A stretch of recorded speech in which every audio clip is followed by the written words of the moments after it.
జై శ్రీమన్నారాయణ. మన YouTube channel వీక్షిస్తున్నటువంటి బంధువులందరికీ కూడా నమస్కారం.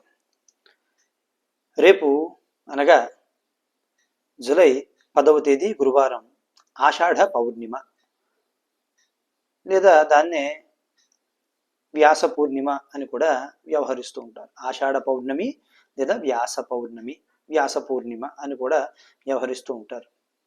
ఆ రోజున మనం చేయవలసిన పని ఏమిటి అంటే గురువులని సేవించుకోవడం. మొట్టమొదట అంటే ఎవరైతే గురువులు అనేటువంటి పదానికి చాలా అర్థాలు చెప్తారు మన భాషలో.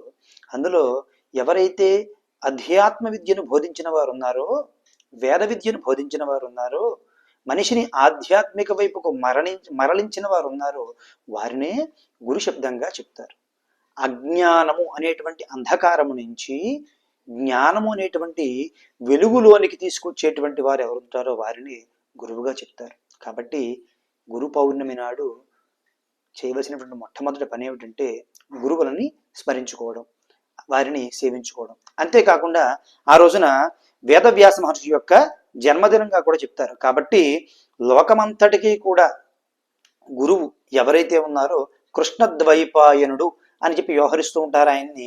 ఆయన్నే వేద విభాగము చేసి 4 వేదములని కూడా అష్టాదశ మహాపురాణాలని, అష్టాదశ ఉపపురాణాలని, అంతేకాకుండా వేద వాంగ్మయంలో ఉండేటువంటి సారాన్నంతటినీ కూడా పంచమ వేదంగా రచించి మనకు అందించినటువంటి మహాభారతం ఏదైతే ఉందో దానిని రచించినటువంటి వేదవ్యాసుల యొక్క పూజ, వారిని షోడశోపచారాలతో పూజించుకోవడం, వేదవ్యాసుని స్మరించుకోవడం, ఆయన్ని సేవించుకోవడం చేయాలి ఈ గురు పౌర్ణమి నాడు.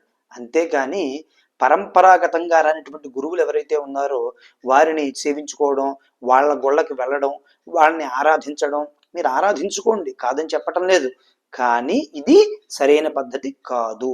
మనం చేయవలసింది ఏమిటండి, గురువులని సేవించుకోవడం, అంతేకాకుండా మన వ్యాస మహర్షిని మనం స్మరించుకోవడం, ఆయన్ని ఆరాధించుకోవడం చేసుకోండి.